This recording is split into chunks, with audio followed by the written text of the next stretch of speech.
Mom discovers her son cries every time Nanny picks him up from daycare, decides to follow them, daily drama. Sandra and Andrew met in culinary school and quickly fell in love with each other. They bonded over their shared Italian heritage and love for Italian cuisine. After they graduated in the same year, they decided to pursue their passion together. The couple opened a small restaurant together, married, and had a son, Matteo. Once Matteo started going to daycare, the restaurant gained popularity thanks to social media reviews. This meant that Sandra and Andrew needed to spend time at work and began to struggle to balance responsibilities. "We need to hire someone to help us with Matteo and the house," Sandra admitted. They decided to hire their neighbor's daughter, Anthea, as she always seemed to be at home. Anthea was expected to pick Matteo up from school and take care of him until his parents returned from the restaurant.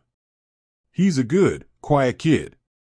Just look out for him and keep him happy," Andrew told Anthea. Sandra and Andrew's restaurant continued to perform well. It was drawing rave reviews and was booked for weeks. With Anthea watching Matteo, Sandra felt more comfortable knowing they wouldn't be late picking their son up from daycare.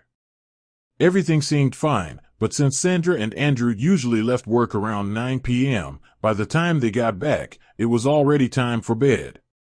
Being a soft-spoken boy, Matteo never complained about Anthea to his parents. A week later, Sandra received a phone call from Matteo's daycare teacher, Mrs. Deborah, who revealed some distressing information. "I don't mean to alarm you, but every time you drop off Matteo, the kid couldn't look happier. But once Anthea arrives to pick him up, he starts crying. That's happened 3 times this week alone, even when he's having a great day. I just thought I should let you know," Mrs. Deborah told her.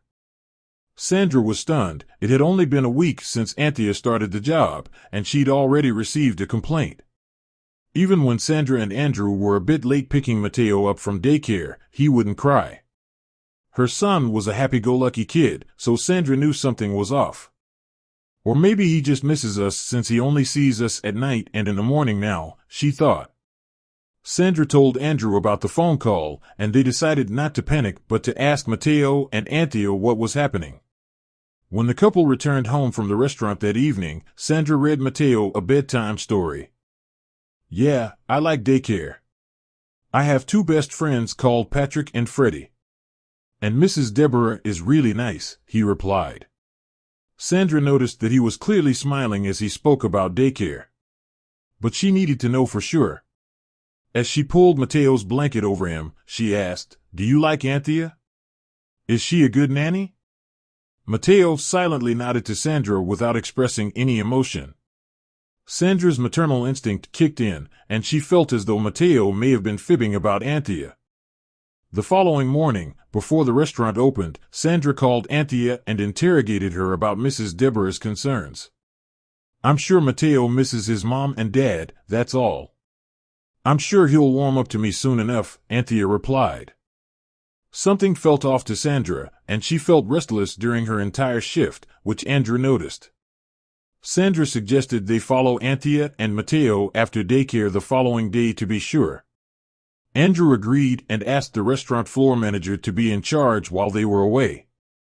The following day, Sandra and Andrew played spy and watched from a distance as Anthea picked Matteo up after daycare. Matteo was still playing with his friends when Anthea picked him up from the floor. "Can we just play for 5 more minutes?" Matteo pleaded. Anthea refused and ordered him to leave right away. "That's so unnecessary." "It's not even late," Andrew said. He and Sandra decided to follow them back to the house. As they watched from 2 houses away, Sandra could see Matteo playing unattended alone in the front yard. Andrew drove closer to their home, and they saw Anthea inside doing makeup and playing dress-up while recording herself. At no point did she come out to check on Matteo or even bring him something to eat. "This is unacceptable, Andrew. It's like she doesn't realize that Matteo is here. He looks so bored and lonely," Sandra told Andrew. They immediately got out of the car, greeted Matteo, and went inside the house. Anthea was shocked that they were back early and couldn't find an excuse for her behavior. Andrew immediately fired Anthea, who grabbed her things and left. Sandra called Mrs. Deborah to thank her for letting them know that Mateo was unhappy. In a few days, Sandra and Andrew had hired a professional nanny named Gabriella to look after Mateo. Although Gabriella was a bit more expensive than Anthea, Sandra didn't care because her son's happiness and safety were her main priority. Sandra checked in with Mrs. Deborah weekly to ensure Mateo was happy.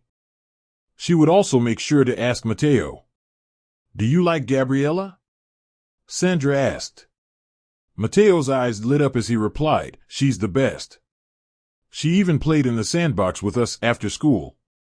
She's just like Mrs. Deborah." One day, Gabriella decided to bring Mateo to the restaurant just before closing, as it was on her route home. Since then, it's become a tradition for the four to share a meal at the restaurant after closing.